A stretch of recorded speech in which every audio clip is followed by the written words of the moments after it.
Hello guys, how are you? I think you all are fine. I am also doing very well, and today we are going to start a new chapter, and the name of the chapter is kinds of sentences. अर्थात वाक्यों के कितने प्रकार हैं हम आज आपको इस वीडियो में बताने जा रहे हैं।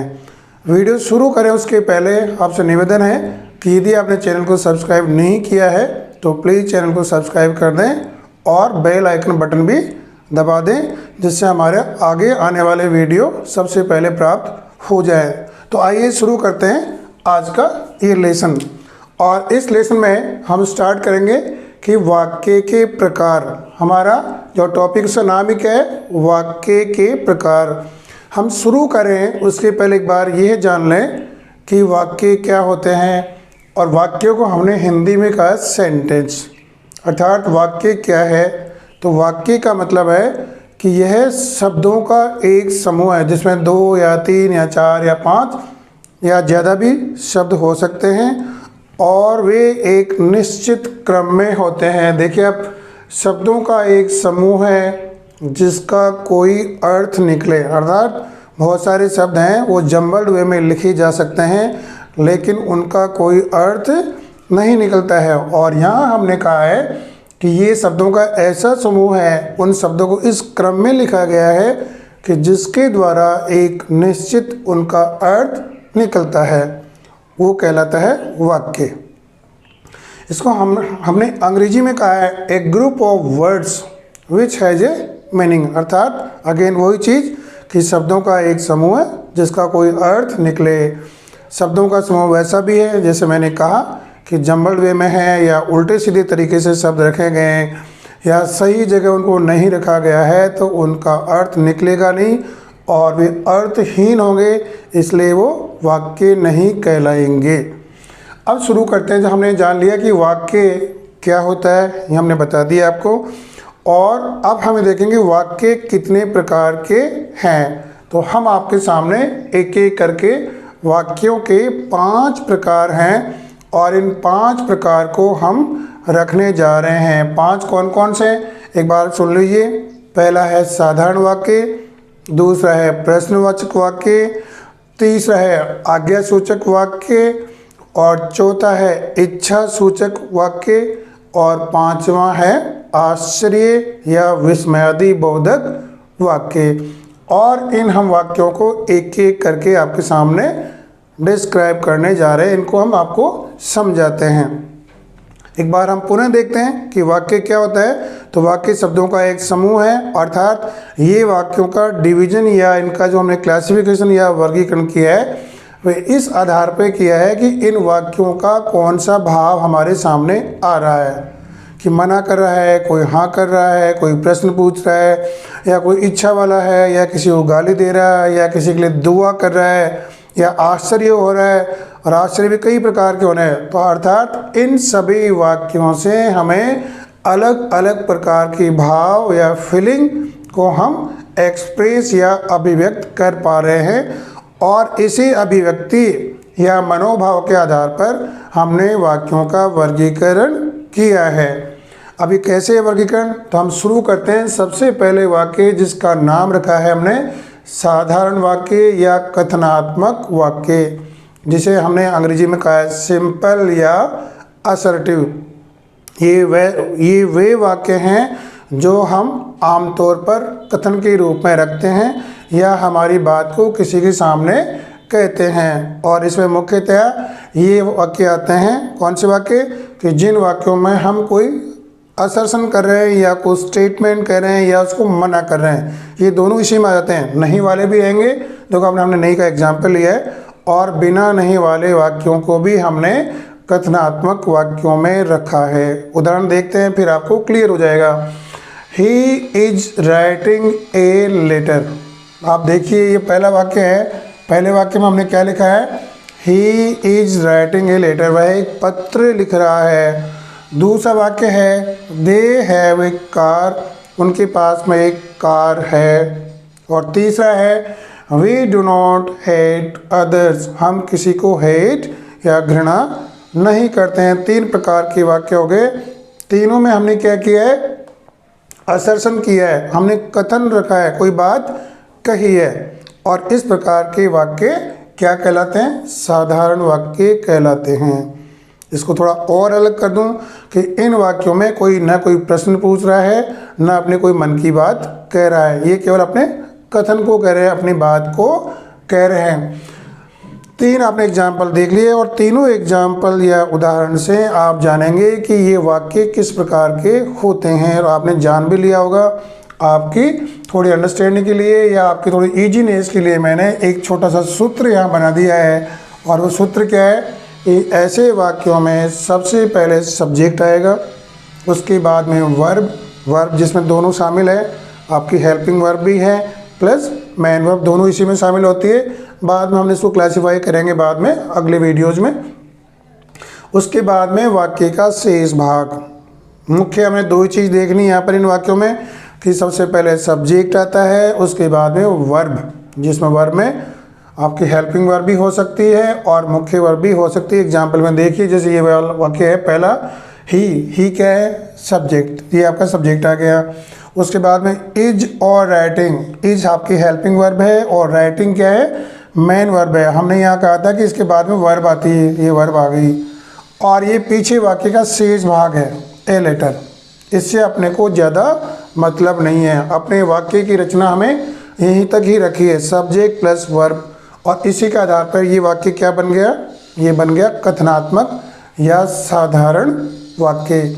इन वाक्यों की खास बात ये है, आप याद कर लें कि इनके अंत में फुल स्टॉप आता है। आप देख लो, फुल स्टॉप आ रहा है तीनों वाक्यों के अंदर, ठीक है। तो ऐसे वाक्य क्या कहलाएंगे आपके? बहुत ही आसान तरीका है कि जिनके अंत में फुल स्टॉप हैं और ये सब्जेक्ट से शुरू हैं। कहाँ से शुरू है? सब्जेक्ट से शुरू है, अर्थात सब्जेक्ट माने कर्ता। कर्ता मैंने बता रखा है, कर्ता की आपकी बहुत सारी एक अलग से एक टेबल बनी हुई है जिसमें बहुत सारे कर्ता हमने वहाँ काम में लिए हैं। उस टेबल का आप सारा लेकर देख सकते हैं। फिर भी मैं मुख्यतः बता दूं कि ही, सी, इट, दे ये थर्ड पर्सन है, आई और वी फर्स्ट पर्सन है, और यू आपका सेकंड पर्सन है। ये सारे सब्जेक्ट के रूप में काम में आप देखिए यहाँ पर आ रहे हैं कि नहीं आ रहे हैं? आ रहे हैं। तो ये सब्जेक्ट है। तो सब्जेक्ट का मतलब आपको विषय नहीं समझना है। सब्जेक्ट माने कर्ता। कर्ता क्या होता है? जो वाक्य में काम करने वाला, अर्थात जो शुरू में बैठा है वही करता है। जैसे मैं पढ़ा रहा हूँ तो काम मैं कर रहा हूँ, तो यहाँ मैं जो शब्द है ये आपका कर्ता कहलाता है। अंग्रेजी में कहते हैं, हम इसको आई कहते हैं, ठीक है ना। तो इसी प्रकार से यहाँ हमने लिया है he is writing a letter. दूसरा है दे हैव ए कार, उनके पास एक कार है, ठीक है। तो यहाँ भी सब्जेक्ट आ गया और ये वर्ब आ गई। और तीसरा अंत में क्या है? वी और ए डू नॉट के बाद में आ गई हेट। हमने कहा था ना कि नोट वाले वाक्यों को भी हमने इसी में सम्मिलित किया है, ठीक है ना। तो यहाँ पर ये हेल्पिंग वर्ब है और ये हेट आ गई मेन वर्ब। जैसा कि हमने शुरू में कहा कि ये जो वर्ब है इसमें दोनों शामिल होगी, आपकी हेल्पिंग वर्ब भी आएगी और मुख्य क्रिया जिसे हम कहते हैं मेन वर्ब भी यहाँ पर आएगी। तो इस प्रकार से अभी जो आपने देखा है क्या है? ये आपने देख लिया असर्टिव वाक्य, जिसमें पहले सब्जेक्ट आता है और बाद में वर्ब आती है। इसमें हम कोई कथन कहते हैं, हम कोई बात कहते हैं, इसलिए इसका नाम रखा है कथनात्मक। आप समझ गए यहाँ तक? यदि आपने यहाँ तक समझ लिया है तो हम चलते हैं अगले सेंटेंस के प्रकार पर। ये दूसरा मैंने लाल पेन से लिखा है और ये कौन सा है? इसका नाम है प्रश्नवाचक, या अंग्रेजी में आप कहेंगे इंटेरोगेटिव। क्या कहेंगे?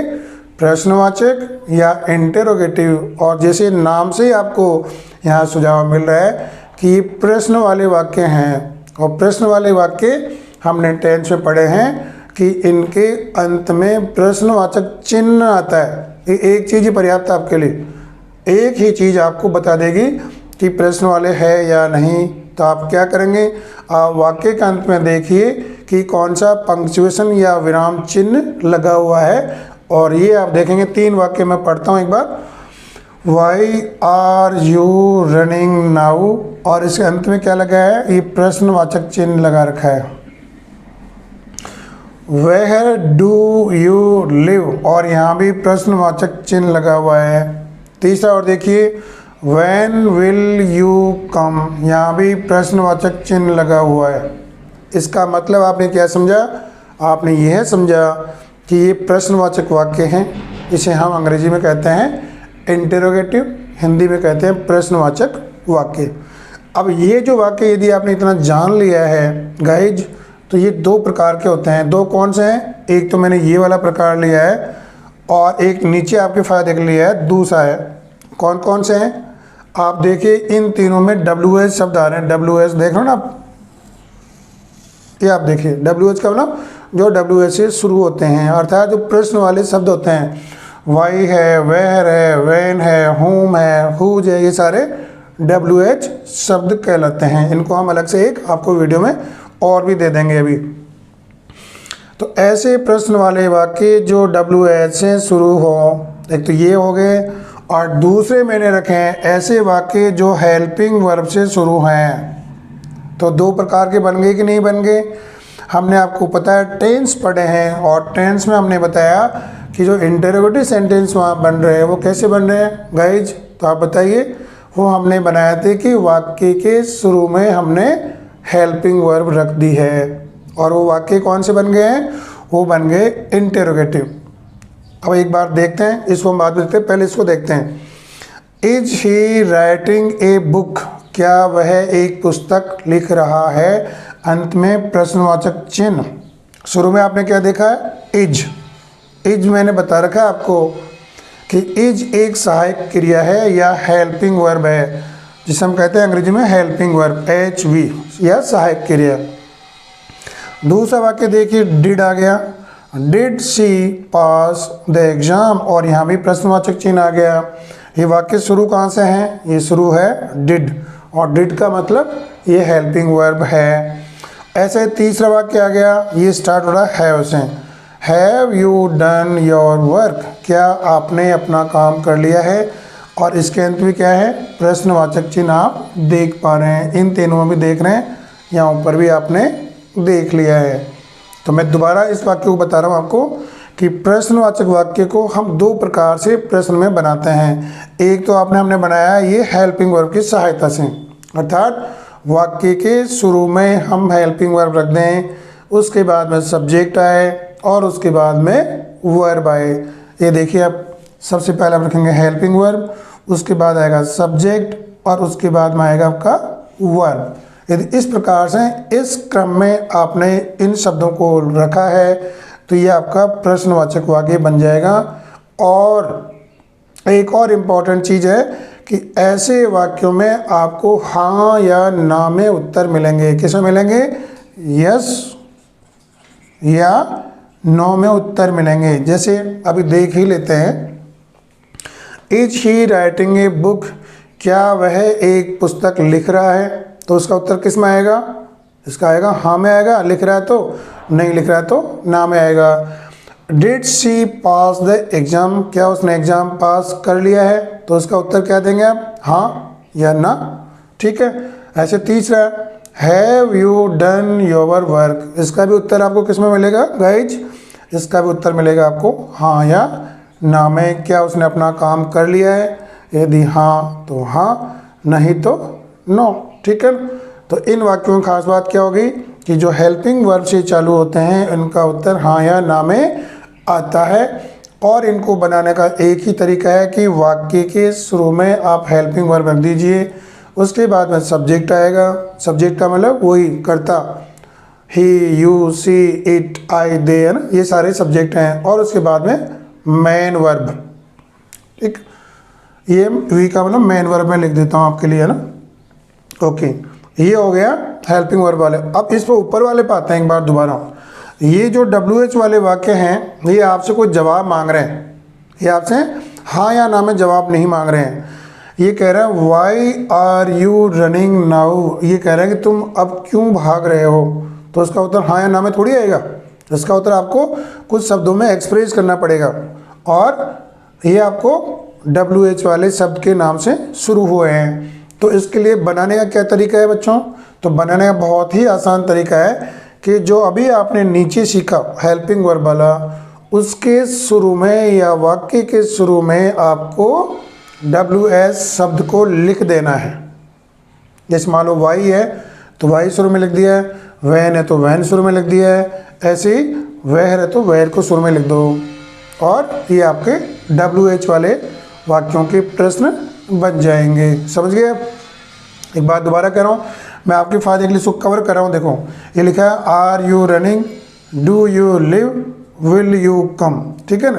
तो ये सारे यहाँ से भी प्रश्न बन रहे हैं, हेल्पिंग वर्ब वाले या सहायक क्रिया वाले बन रहे हैं।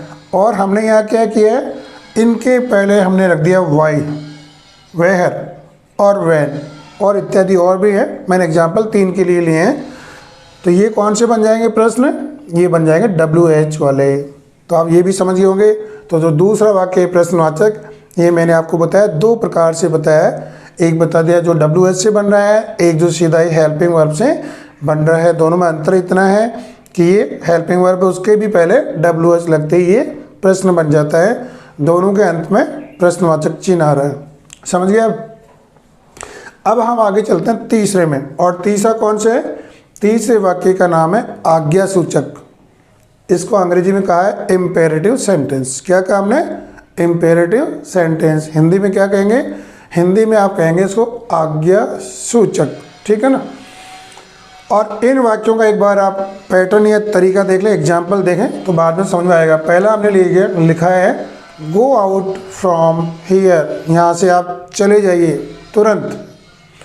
Visit a doctor at once, at once का मतलब तुरंत, यहाँ आपको डॉक्टर को विजिट करना है, अर्थात आप डॉक्टर के पास जाइए।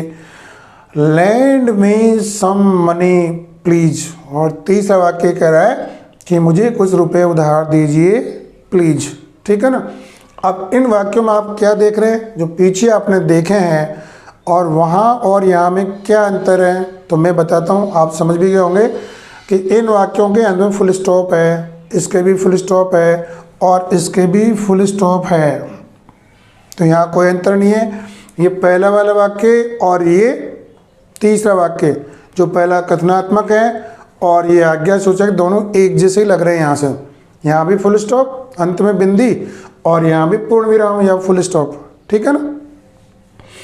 अब दोनों में अंतर करते हैं, तो अंतर बहुत ही आसान है। क्या अंतर है?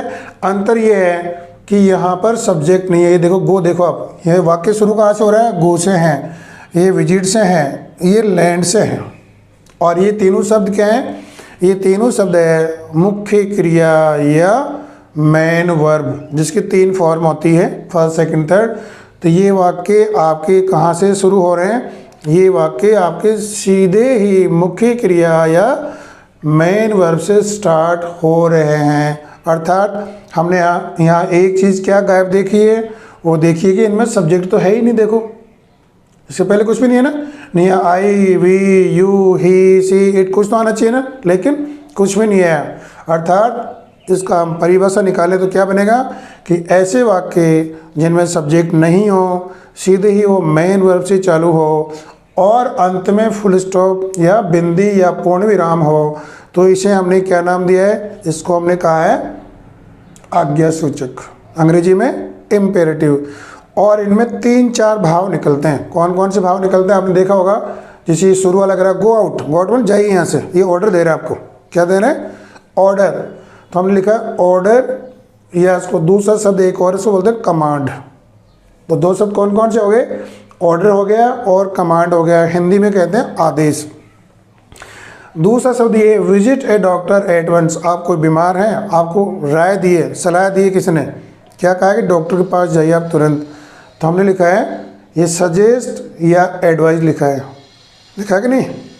आपको सलाह दी है, सजेस्ट किया है, एडवाइस किया है, तो ये सलाह वाले भाव यहाँ से निकल रहे हैं। और तीसरा है लैंड में सम मनी प्लीज, ये कह रहा है कि मुझे कुछ रुपए उधार दीजिए। अंत में कहा प्लीज, प्लीज क्या बोला? कृपया। कृपया मतलब ये आपसे रिक्वेस्ट कर रहे हैं। क्या कर रहे हैं? रिक्वेस्ट। तो ये 3 एग्जाम्पल आपको ये इंडिकेट कर रहे हैं, आपको सूचना दे रहे हैं कि इनमें ये वाले भाव हैं। कौन कौन से हैं? ऑर्डर के हैं या कमांड के, अर्थात आज्ञा दे रहे हैं या आपको आदेश दे रहे हैं या आपसे निवेदन कर रहे हैं, रिक्वेस्ट कर रहे हैं, या आपको सलाह दे रहे हैं। सलाह के 2-3 शब्द हैं, सजेस्ट है, एडवाइज है, प्रेस्क्राइब है, इनके सिनोनिम टाइप के हैं लगभग, है ना। तो इस प्रकार के भाव आपको यहाँ देखने को मिल रहे हैं। ये आपका तीसरा वाक्य हो गया। अब चौथे वाक्य में आते हैं। और चौथे वाक्य में आप देखिए ये कहलाते हैं इच्छा सूचक वाक्य, और अंग्रेजी में क्या कहेंगे, ऑप्टेटिव। ऑप्ट ये बना हुआ सब किससे है, ऑप्ट से, ओपीटी से बना है, और ओपीटी का मतलब ही होता है इच्छा, स्वेच्छा से काम करना ना, तो ये कहलाता है इच्छा वाला। ठीक है, अब इस वाक्य में आगे चले, एक बार मैं शुरू में इसमें और बता दूं कि यहाँ जैसे हमने इसका जो स्ट्रक्चर लिया है, कैसा लिया है, इसका स्ट्रक्चर बहुत ही आसान है कि वाक्य में हमने शुरू में मेन वर्ब रखी है केवल, और से इस वाक्य अपने हिसाब से आते रहेंगे। हमारा स्ट्रक्चर केवल कितना है, मेन वर्ब तक ही है। यदि आपने मेन वर्ब की जगह देख ली तो ये आपका आज्ञा सूचक वाक्य बन गया, बाकी वाले शब्दों से अपने को कम लेना देना है। अब यहाँ देखते हैं इच्छा सूचक में, और इन वाक्यों के हम एक बार पहले एग्जाम्पल उदाहरण ले लेते हैं। अब उदाहरण से आपको बहुत सारी चीज़ें क्लियर हो जाएगी, कोई डाउट नहीं रहेगा। कैसे, हम देखते हैं इसमें लिखा है मे यू लिव लॉन्ग, तो ये वाक्य शुरू कहाँ से हो रहे हैं, ये शुरू हो रहे हैं में, MAY में, उसके बाद में सब्जेक्ट आ रहा है यू, उसके बाद में लिव जो हेल्पिंग वर्ब वो आ रही है, और ये लॉन्ग शब्द बाद में आ रहा है। अंत में क्या लिखा है आप देखिए एक बार, ये वाला चिन्ह क्या कहलाता है, ये कहलाता है विस्मयादि साइन चिन्ह। कौन सा चिन्ह है, विस्मयादि, अंग्रेजी में कहते हैं साइन ऑफ एक्सक्लेमेशन या सरप्राइज। ठीक है ना। दूसरा है मे गॉड ब्लेस यू, और अंत में फिर वही साइन आ रहा है, वही चिन्ह आ रहा है। तीसरा वाक्य है मे सी डाई सोन, और अंत में वही निशान या चिन्ह। तो आप यहाँ से क्या निष्कर्ष निकाल सकते हैं, या आप निकाल लिया होगा कि इन वाक्यों के अंत में विस्मयादि चिन्ह आता है। एक चीज़ तो ये है। दूसरा ये है कि ये वाक्य आमतौर पर में से ही स्टार्ट हो रहे हैं, MAY में। दूसरा ये देखो, ये भी में से हो रहा है, और ये भी में से चालू हो रहा है। तो आप निष्कर्ष के रूप में कह सकते हैं कि ऐसे वाक्य जो में से शुरू हो और अंत में ये वाला साइन हो, तो ये वाक्य क्या कहलाएंगे, ये कहलाएंगे इच्छा सूचक वाक्य, अंग्रेजी में ऑप्टेटिव। और इसका एक बार सूत्र देखें तो क्या आएगा, सूत्र में लिखा हमने पहले में आएगा, ये देख लो में, उसके बाद यू सब्जेक्ट है तो ये आ गया सब्जेक्ट आ गया, और उसके बाद में ये लिव मेन वर्ब है तो मेन वर्ब आ गया। बस यहीं तक अपना वाक्य है, बाकी तो उसकी दुम या पूंछ कह सकते हो आप, ये अपने हिसाब से जोड़ते जाओ, बहुत वाक्य लंबा हो जाएगा। रचना हमारी यहीं तक ही है, जो वाक्य का सूत्र है में आएगा, उसके बाद सब्जेक्ट आएगा, और उसके बाद में मेन वर्ब आएगी। यहीं तक आपके जो वाक्य के भाव है यहीं से पता लग जाएगा आपको। तो ये 3 प्रकार के वाक्य हमने लिए हैं, और तीनों ये कह रहे हैं कि इनमें 3-4 प्रकार के भाव निकल रहे हैं। जैसे पहला कह रहा है कि मे यू लिव लॉन्ग, भगवान करे कि आपकी उम्र कैसी हो, लंबी हो, आप दीर्घायु हो, तो किसी लिए विश कर रहे हैं ना, दुआ कर रहे हैं। ऐसे मे गॉड ब्लेस यू, भगवान आपको आशीर्वाद दे, ईश्वर आपको आशीर्वाद दे। ठीक है ना। तीसरा है मे सी डाई सोन, भगवान करे, ईश्वर करे कि वह डाई सोन, जल्दी ही मृत्यु को प्राप्त हो, जल्दी ही मर जाए। तो 3-4 भाव निकले हैं। कौन कौन से हैं, एक यहाँ से निकला विश, WI से विश, इच्छा हो गई। दूसरा है प्रे, PRAY, प्रे मानी प्रार्थना। तीसरा ब्लेस, BLESS, ब्लेस आशीर्वाद है। और ये चौथा दिया कर्ज, CURSE, कर्ज। कर्ज का मतलब होता है किसी को अभिशाप देना या गाली देना या उसके बारे में बुरा सोचना। तो ये आपके सामने 4 प्रकार के वाक्य ले लिए हैं। एक अपना 5वां वाक्य है जिसको भी मैं बताता हूँ, लेकिन उसके एक बार मैं फिर से समराइज कर दूँ यहाँ तक कि यहाँ तक हमने क्या किया है। ये पहला वाक्य आपका कौन सा है, असर्टिव है, जो सब्जेक्ट से चालू है और फुल स्टॉप से अंत हो रहा है। दूसरा वाक्य है जो हेल्पिंग वर्ब से या WS से शुरू है, अंत में प्रश्नवाचक चिन्ह आ रहा है। 2 वाक्य हो गए।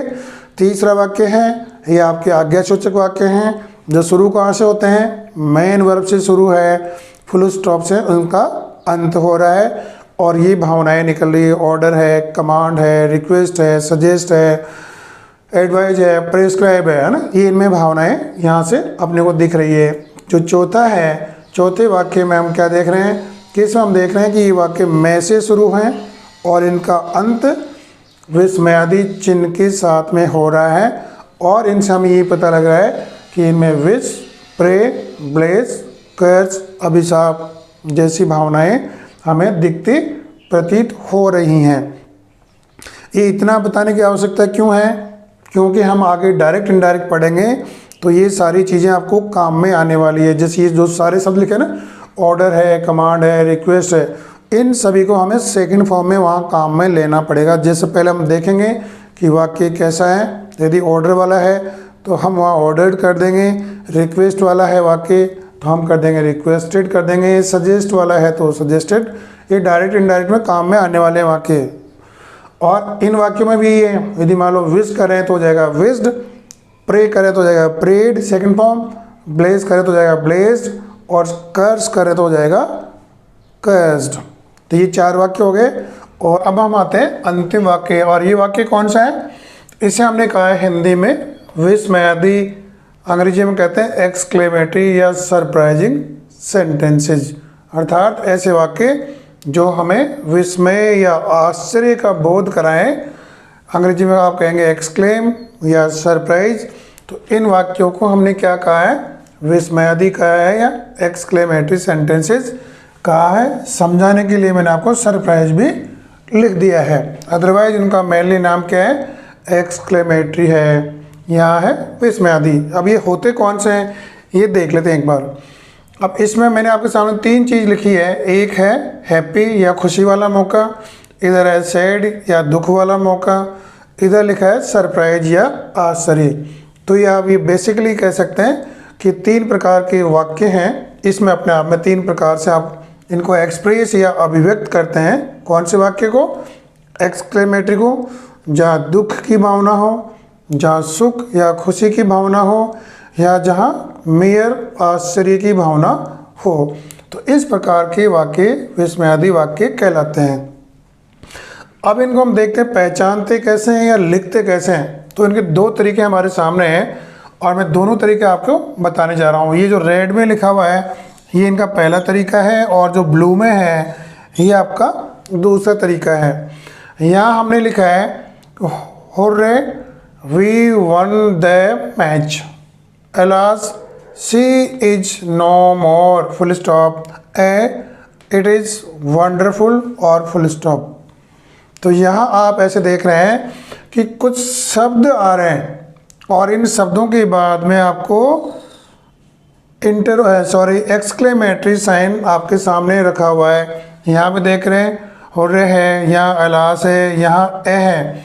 इन तीनों शब्दों के बाद में आपको एक्सक्लेमेटरी साइन या विस्मयादि चिन्ह, इसको हम कहते हैं, ये कहलाता है ये वाला चिन्ह, इसे हम क्या कहते हैं?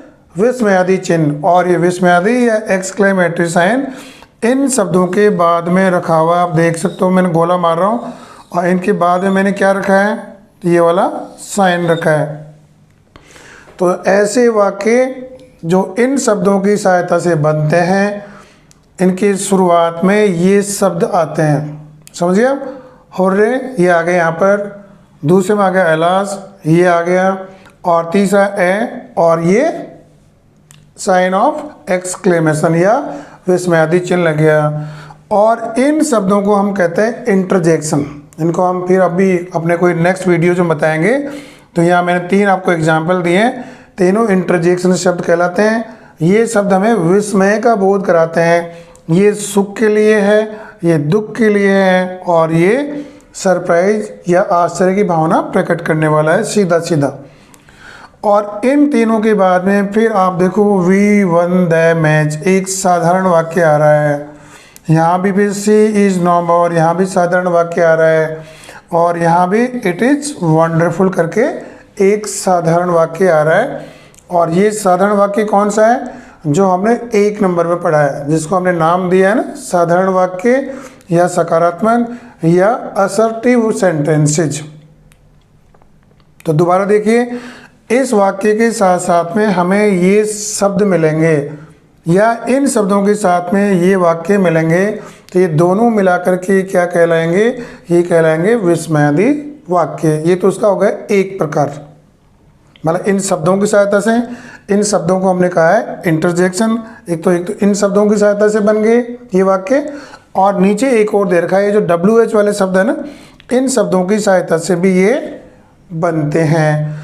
और यहाँ मैं दोबारा अंतर बता दूं क्या है कि यहाँ इनमें इस शब्द के अंत में आपको ये चिन्ह लग रहा है, और इन वाक्यों में शब्द के अंत में नहीं होकर के वाक्य के अंत में चिन्ह आप देख रहे हो, यहाँ भी है, यहाँ भी है और यहाँ भी है। इनकी थोड़ी सी रचना अलग है, मैं बताता हूँ कैसे है।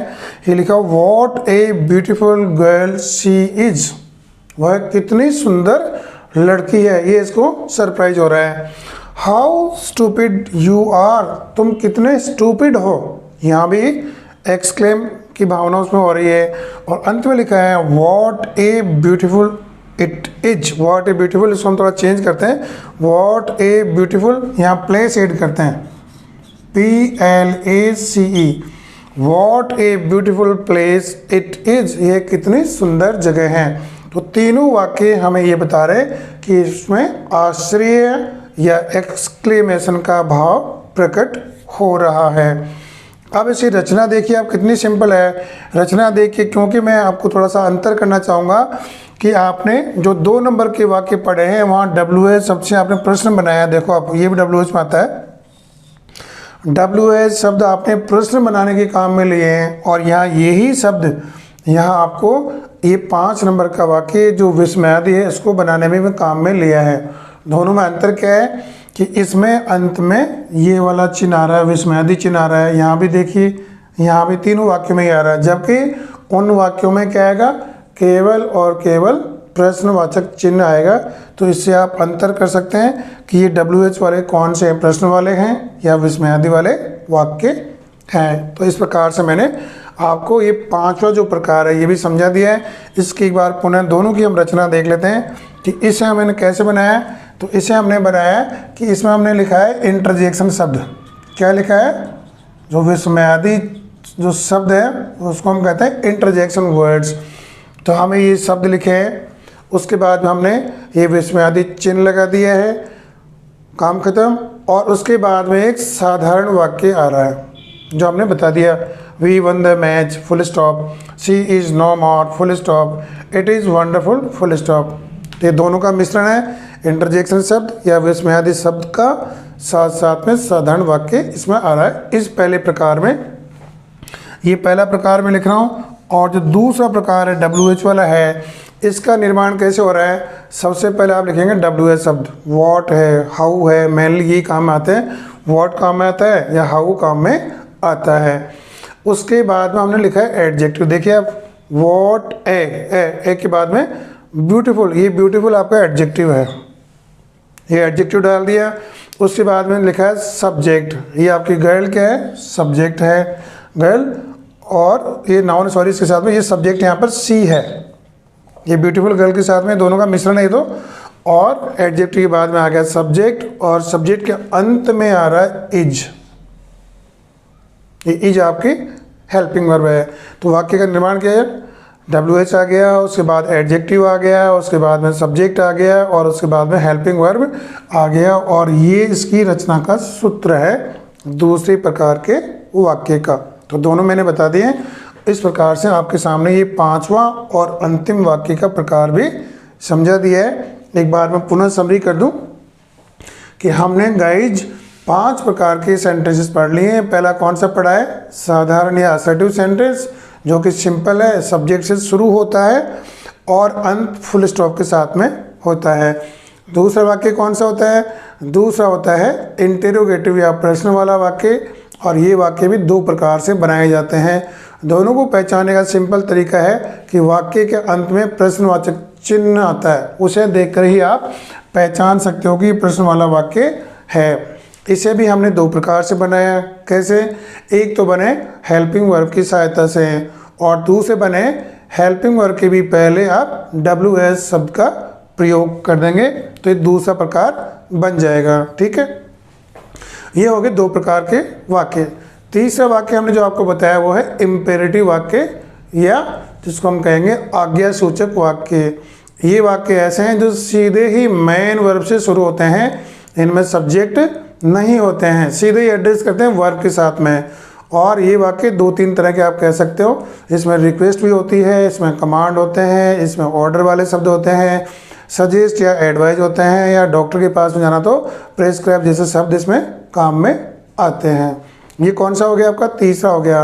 और चौथा कौन सा है? चौथा है ऑप्टेटिव। और ऑप्टेटिव का मतलब होता है इच्छा सूचक। और इच्छा वाले में दो तीन चीज़ बताइए कौन कौन सी है। इसमें प्रे करना है, विश करना है, या ब्लेस करना है, या कर्ज करना है। ये अपने मन की भावना है जो किसी के लिए ईश्वर से दुआ के रूप में करते हैं। ये चौथा हो गया। और अंत में मैंने आपको बता दिया ये पांचवा है। और पांचवा कौन सा है? एक्सक्लेमेटरी है। और ये भी एक्सक्लेमेटरी में तीन प्रकार के भाव मैंने बताए, फीलिंग्स बताई। एक है दुख की, एक सुख की, और तीसरा है सरप्राइज की।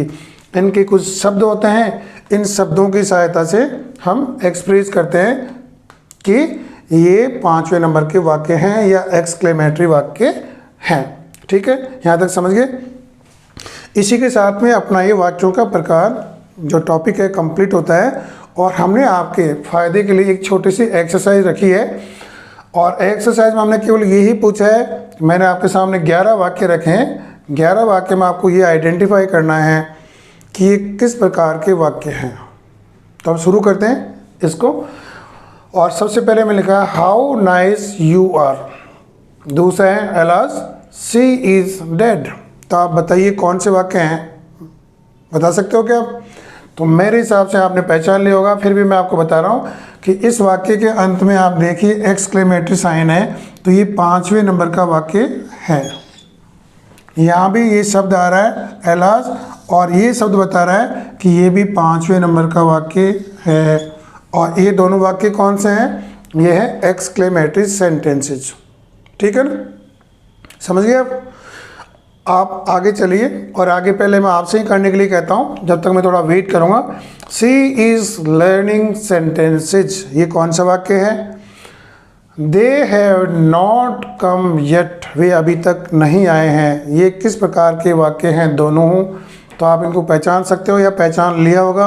अब मैं उसका उत्तर बता रहा हूँ कि उत्तर क्या है, कि ये दोनों ही एक नंबर के सेंटेंस है। और एक नंबर पे कौन सा सेंटेंस था? साधारण या असर्टिव सेंटेंस। इसका हमें कैसे पता लगता है? कि इसका पता करने का एक ही सिंपल तरीका है कि ये सब्जेक्ट से शुरू होते हैं और फुल स्टॉप पे अंत होता है, बस इतना ही अंतर है इसमें। किसमें होते हैं? सब्जेक्ट से शुरू हो रहे हैं, अंत का हो रहे हैं इनके फुल स्टॉप से। ये कौन से हो गए?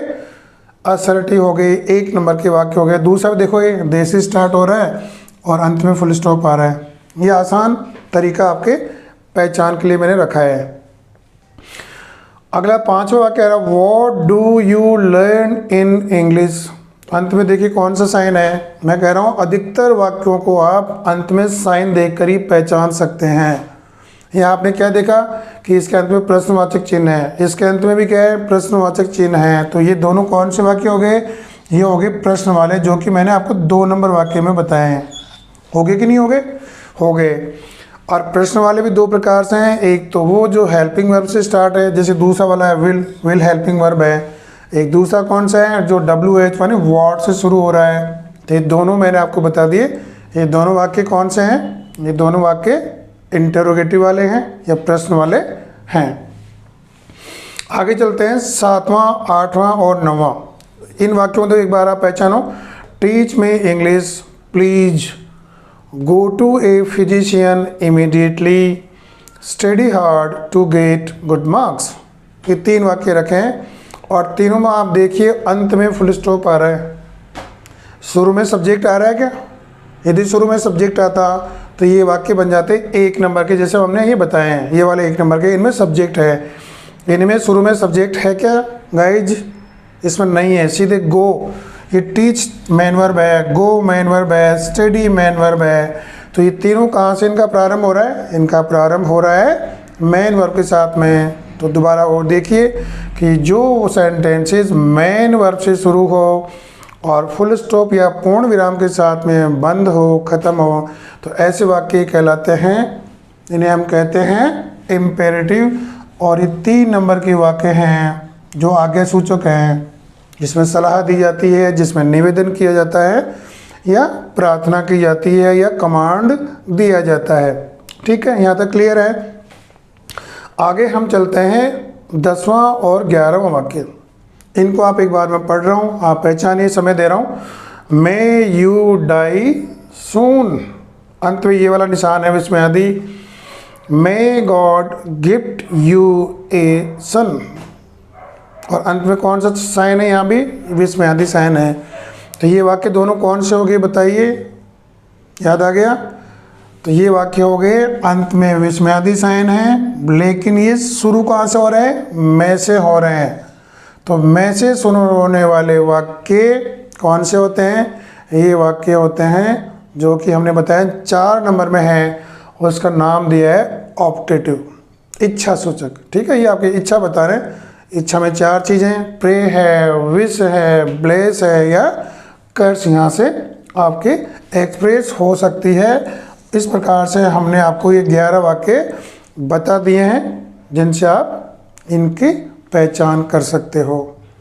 तो बच्चों, अभी हमने इसको चैप्टर को पढ़ाने के साथ साथ में आपकी एक्सरसाइज भी करवा दी है, और ये हमने इसलिए करवाई है कि जो हमने डायरेक्ट इनडायरेक्ट टॉपिक स्टार्ट किया है, उस टॉपिक में आपके सामने ये समस्या आ रही है, और उस समस्या के निदान हेतु ही, क्योंकि जब डायरेक्ट इनडायरेक्ट पढ़ेंगे तो इसमें 5 वाक्यों को पहचानना जरूरी है।